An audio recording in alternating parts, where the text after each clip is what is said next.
بسم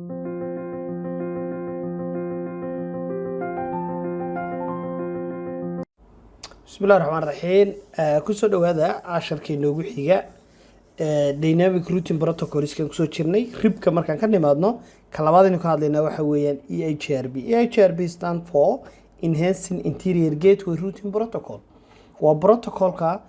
labaad ee ugu caansan ee EIGRP ka loo yaqaano. protocolkani waxaa loo yaqaanaa inuu yahay open standard. open standard waxaa loogu bixiyay يعني waa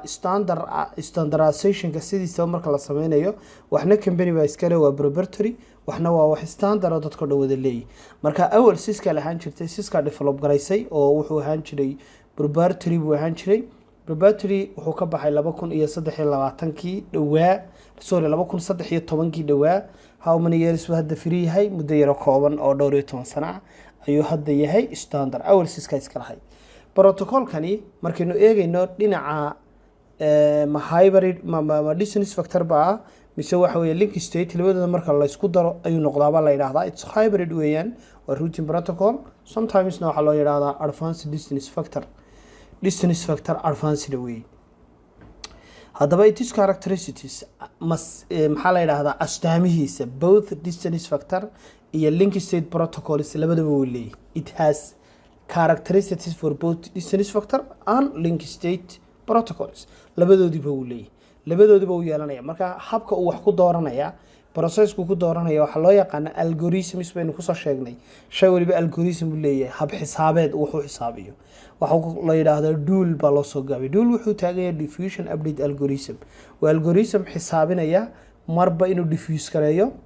diffusion sameeyo wixii updates ayaa loo yaqaanaa kaasi oo uu dooranayo the best selection path fara badan baa jiri kara path baa go'i kara path cusub baa soo kordhi kara path ka soo kordhay wuxuu keensanayaa markaas inuu link state ki isbedelo ama si kale hadaan yiraahdo route ki destination lagu gaariyo inuu isbedelo mid ka wanaagsan la helo mid ka yar la helo ama mid laba intii marka la isku wada geeyaba path ka wada duwan inuu soo baxo hadaba wuxuu isticmaalaa baan leenahay wax loo yaqaan reliable transport protocol RTP ba loo yaqaana waxa kaasi oo kula xidhiidho neighborskiisa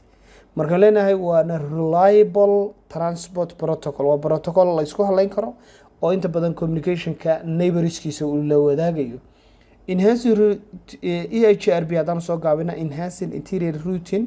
gateway routing protocol is use multicast wuxuu isticmaalaa 224 decimal 0.0.10 ayuu isticmaalaa mar dhow in arki doonaa oo wax ku update karayo by the way labka waxay xasuusinaya markii labka dhigan doona insha Allah labka sameynayno waxaan sidoo kale isagana bal eegaynaa protocolka aan sheegayno ee uu protocol yaanan oranine multicast-ka laftiisa ayaan eegaynaa waayo multicast iyo unicast iyo broadcast ba kala jira unicast waxa weeyaan unidirectional multicast waa group broadcast waa all devices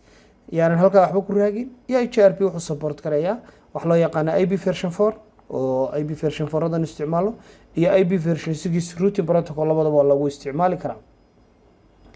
EIGRP sidoo kale wuxuu leeyahay wuxuu diri karaa it sent partial or full update only when something is changed in the network markuu network wax iska bedelaan partial ba la diri karaa wixii side-ka ama incremental update ba la diri karaa wixii soo kordhay ama fully ba la wada diri karaa EIGRP administrative distance-kiisu waa 9 muxuu ahaa ribka muxuu ahaa hadduu ribka ahaa 120 kana muxuu yahay 9 hadduu yahay markaa haddii rib iyo EIGRP la wada configure gareeyo route-ka fiican ama idhaahdee routing protocol-kan isticmaalayna wuxuu noqonayaa kolba administrative distance-kiisu yar yahay kaasoo 9 okay haddii static laga dhigo static-na 1 buu ahaa 1ka ayaa noqonaya kala isticmaalayo okay waxa kale oo jira 170 waxa ah exterior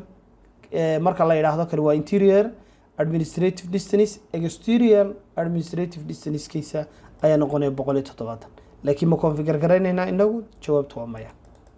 okay administrative distance wuxuu leeyahay wax loo yaqaan hop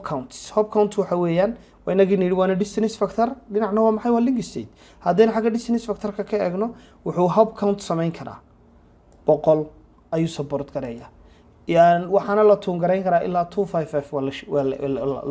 waa la isticmaali karaa laakiin hub countka 100ka ayaa noqonaya defaultka okay EIGRP per routing protocol wuxuu sameeyaa wax loo yaqaano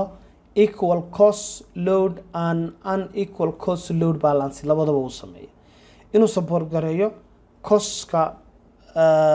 maxaa la yiraahdaa linkiyadeenaasi inuu load balance samayn karo ama unload balance ama unequal load balance inuu samayn karo labadaba waa la adeegsan karaa taa macnaheedu waxa weeyaan dheetadaadu waa load balance baa la samayn karaa waa la calculate gareyn karaa sidoo loadku uu kala badan yahay sidoo kale waxa la samayn karaa in ka loadku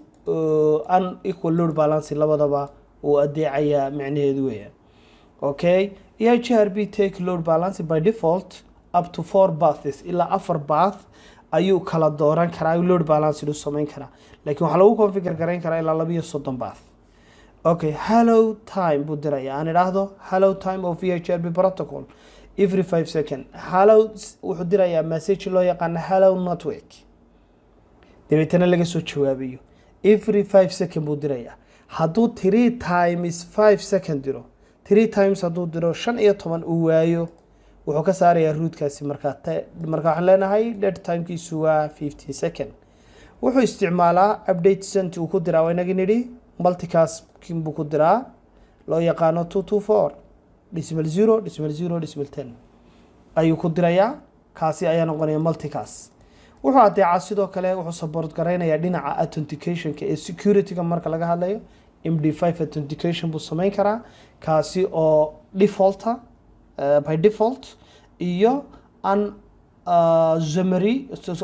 auto summary is enabled auto summary-na si automaticana nadweegyada isku dhow oo dhan uu wada summarize gareyn karaa no auto summary baa odhan saadaad u baahan tahay markaa kolkaad configure gareynaysid